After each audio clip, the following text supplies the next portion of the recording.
Usted sabe que una vez que se rechazan un proyecto de ley en alguna materia, en esta idea de legislar, y tiene un año en que no se puede volver a presentar un proyecto del mismo tono.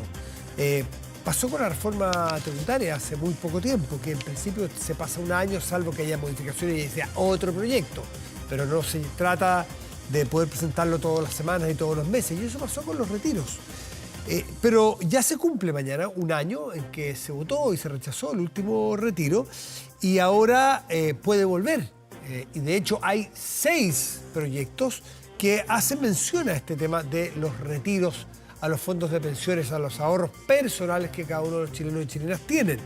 Y tiene la particularidad que es bastante transversal. Hay de oposición, hay de gobierno, en fin.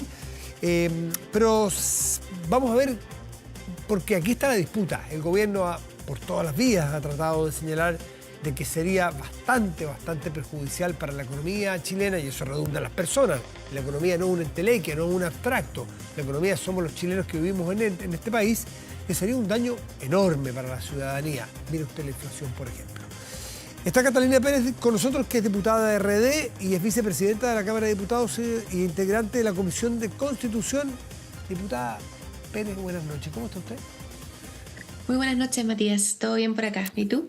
Qué bueno. Bien, pues aquí con frío, aquí en la región metropolitana. No sé si usted está en Santiago, en Valparaíso, aquí está, para que te contra helado. En Valparaíso, que también está heladito. Sí, Está difícil este invierno. se notó el otoño, sí, entró pero fuerte, entre ayer y hoy, fuerte. ¿Será Es igual? verdad, incluso los invernistas nos complicó. Sí, a mí es rico el invierno y el otoño es muy lindo además. Oiga, Es Catalina, verdad. haciendo la analogía con que entró el otoño así de golpe y porrazo y con las temperaturas y fuimos a sacar chalecos y chaquetas, en fin, ¿puede entrar ahí espacio para que entre un nuevo retiro o que se empiece a discutir un nuevo retiro con la fuerza que se discutió antes? Ni siquiera a ver todavía los efectos, sino que usted le ve espacio, le ve cancha a esa discusión. No, yo creo que de todas maneras tiene cancha, Matías, porque uno no puede negar, es una demanda que está en el ojo público, que está en el interés de la ciudadanía, más allá de los efectos que uno considera tienen sobre la inflación y sobre una economía que nos ha costado mucho hacer que vaya al alza después de una pandemia que nos ha mantenido en un nivel de incertidumbre importante para las familias. Pero de todas maneras hay cancha a la discusión, lo ha dicho el presidente de la Comisión de Sí. Constitución. En el Congreso no puede haber ninguna discusión vetada, de hecho el día martes mañana partimos la conversación en la Comisión de Constitución. Vamos a estar los siguientes martes, probablemente va a ocupar gran parte de la jornada. Estos 6 proyectos que, como tú bien decías, han sido presentados y que todavía debemos evaluar, se van a refundir o no, es parte Eso. de la tramitación. Ya, a ver, cancha para discusión, pero en este caso, explique un poquito de técnica legislativa. ¿Corre también la idea de legislar como cualquier proyecto, o sea, que eventualmente se rechace esa idea de legislar, que ya sabemos que es una forma de legislar también? No es que alguien se cierre a que eso se discuta, porque lo han hecho la derecha y la izquierda, la oposición de entonces, la oposición de hoy día, lo han hecho todos. Es una forma legítima de actuar. ¿Aquí cabe la posibilidad? Yo creo que cabe la posibilidad, Matías. Bueno, hay 6 proyectos. La primera discusión, creo yo, es si vamos a discutir cada uno de los proyectos Por por separado. separado o más bien se van a refundir y la discusión va a ser respecto de un proyecto al que se le suman, por ejemplo, indicaciones de los otros, o más bien van a ser un solo proyecto que va a contener todas las especificaciones de los demás.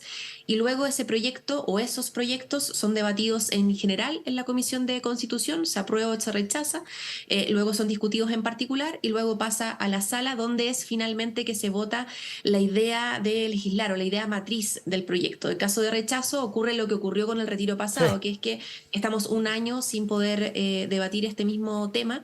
Si es que se aprueba la idea de legislar, pero se rechaza en particular, son otros los efectos. Sí, Pero claro. creo que hoy día estamos en un escenario más bien de rechazo incluso de la idea de legislar, por lo que yo creo que el pronóstico es más bien que este retiro, digamos, terminaría con una imposibilidad, a mi juicio, de ser debatido durante un año más. Creo que hay que sincerar que me parece que más bien es el destino del proyecto. Mire, y no sé si le entendí bien, usted, ese es el pronóstico que ve usted, y el pronóstico en cuanto a discutirlo por separado o fundirlo, ¿cuál cree usted qué cree usted o qué sensación tiene que va a ocurrir? Yo creo que deberíamos terminar refundiendo Ya. los proyectos. No tiene mucho sentido Mm. estar todo el tiempo en la tramitación de 6 proyectos que tienen muchas cosas en común. Creo que ojalá pudiéramos avanzar en refundir los 6 sin prejuicio que me imagino que cada uno de los autores de cada una de las iniciativas querrán, al menos en la parte general de la discusión, hacer sus exposiciones de manera diferenciada. Entonces creo que vamos a tener un par de sesiones donde estemos debatiendo quizás los 6 para luego pasar a un proceso de refundir proyectos que me parece es lo más eficiente en términos legislativos, tanto para quienes están a favor o en contra. Por tanto, esperaría que en honor a la Sí. agilidad del trámite pudiésemos avanzar en algo así. Economía del tiempo y de Tal la, cual. y de la necesidad de tener un Congreso enfocado en cosas urgentes. Estamos viéndolo y viviéndolo en carne propia, que por dejar pasar temas se acumularon y se acumuló la urgencia ciudadana y me refiero naturalmente a la seguridad. Catalina Pérez, cuando usted habla con sus colegas, primero, ¿qué vota usted? Me interesaría saber cuál es su opinión sobre el retiro y me gustaría saber que en sus conversaciones con colegas de su partido, de su coalición o de sus adversarios políticos, aquellos que están a favor del retiro, ¿qué razón poderosa tienen para hacer lo que hacen con la evidencia que tenemos del efecto de los retiros anteriores? En primer lugar, creo que somos muchos y muchas las y los convencidos de los nocivos efectos en la economía que tiene un retiro como el que hoy día se está evaluando. Estamos hablando de una inyección importante que representa casi el 23% del presupuesto del año 2023. Esa inyección de recursos líquidos al bolsillo y por tanto al mercado tiene evidentes efectos inflacionarios. Quienes dudábamos de esos efectos vimos corroborados los efectos que pensaba tenían en su minuto el ahora ministro de Hacienda, Mario Marcel, en la economía y por tanto la inflación afecta. De hecho, el Banco Central señalaba que para evaluar las causas de la inflación teníamos que considerar al menos que 2/3 de la inflación se debían a factores internos a la Claro. economía nacional.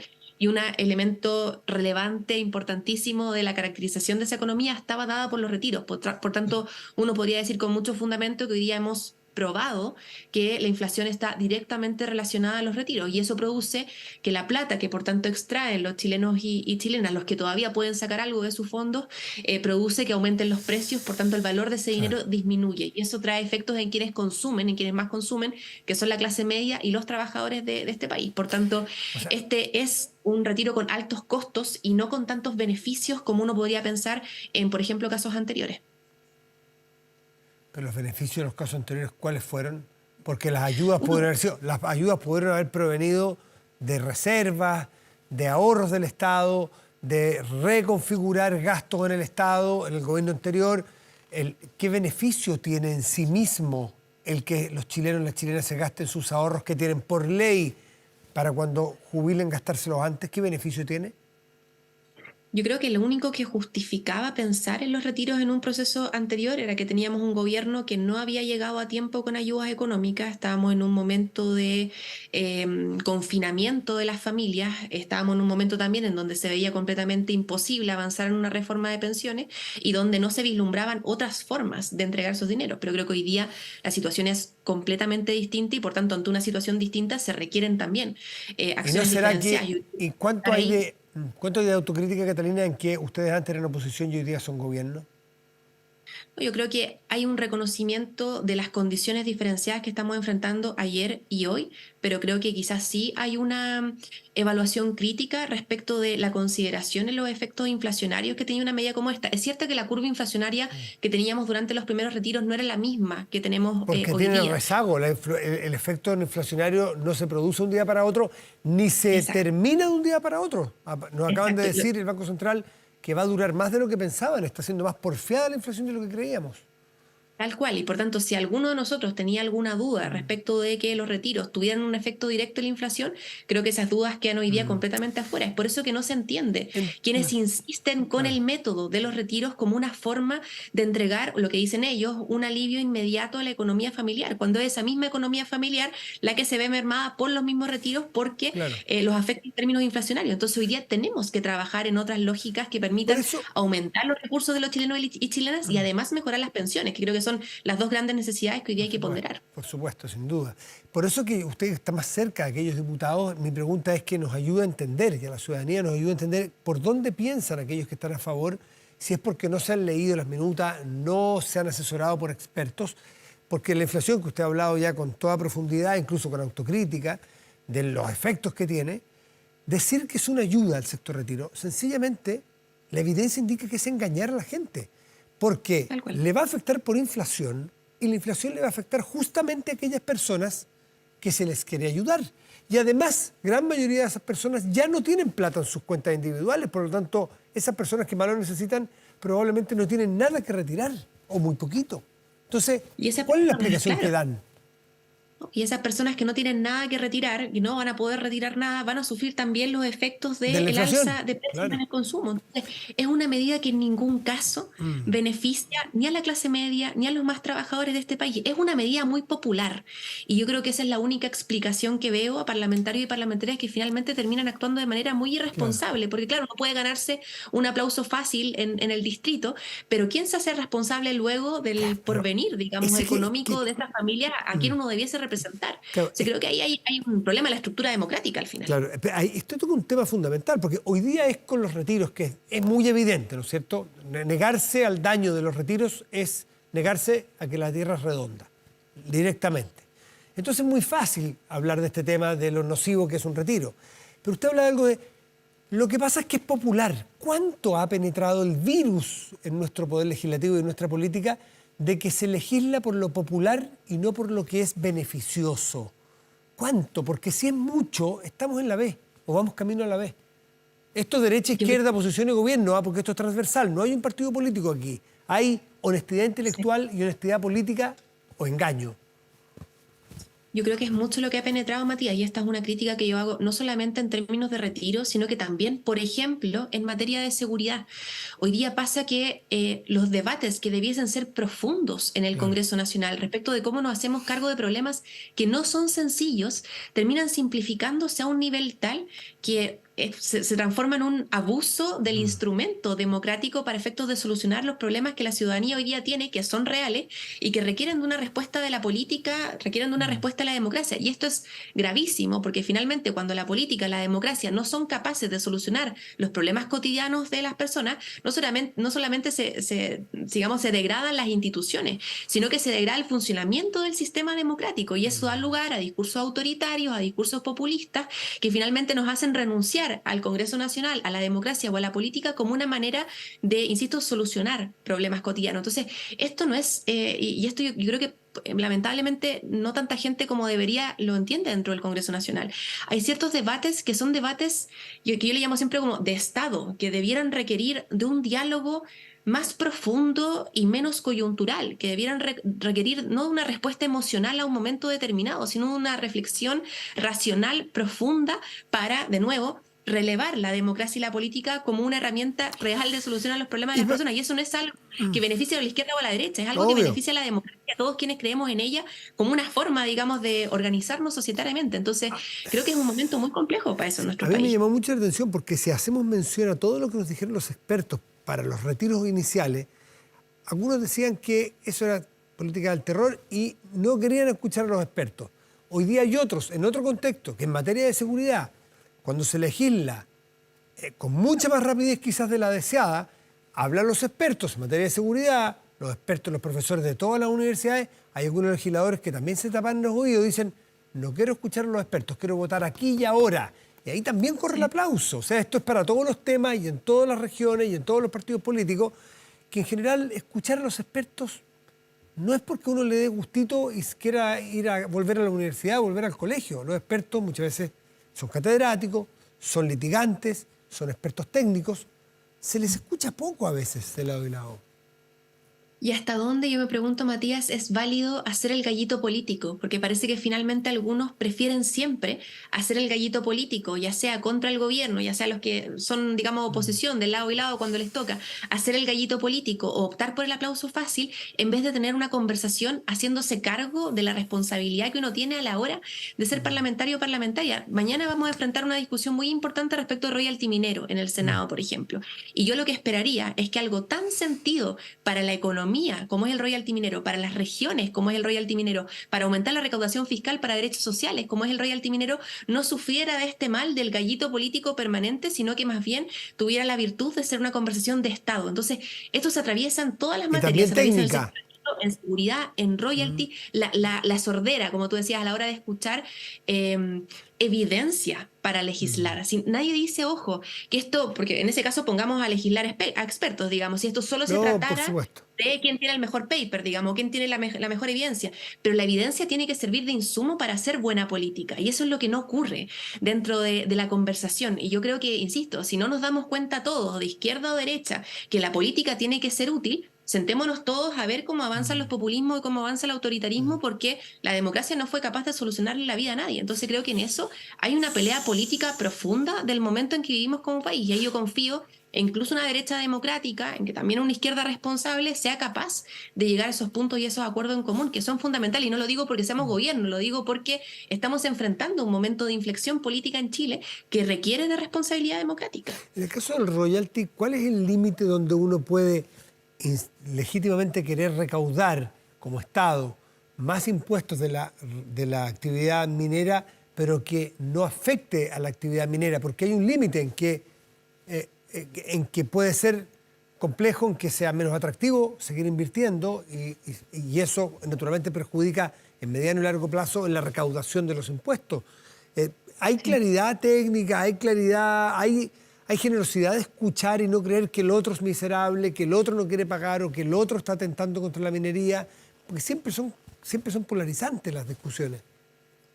Sí, yo esperaría que sí, que en royalty minero, porque bueno, había una conversación además con el mundo empresarial, con el mundo político hace ya bastante tiempo. Entonces se lleva negociando hace más de un año el avance en el Senado, después de varios proyectos además que durante varios años atrás a su vez han buscado impulsar un royalty minero. Nosotros somos uno de los únicos países del mundo que no tiene un royalty minero. Lo que tenemos nosotros es un impuesto específico, pero no tenemos un royalty o un impuesto a la extracción de un recurso no renovable, como es el caso, por ejemplo, del cobre. Entonces el Pero establecimiento del royalty minero... ¿No hay un royalty escalonado hoy día según ingresos?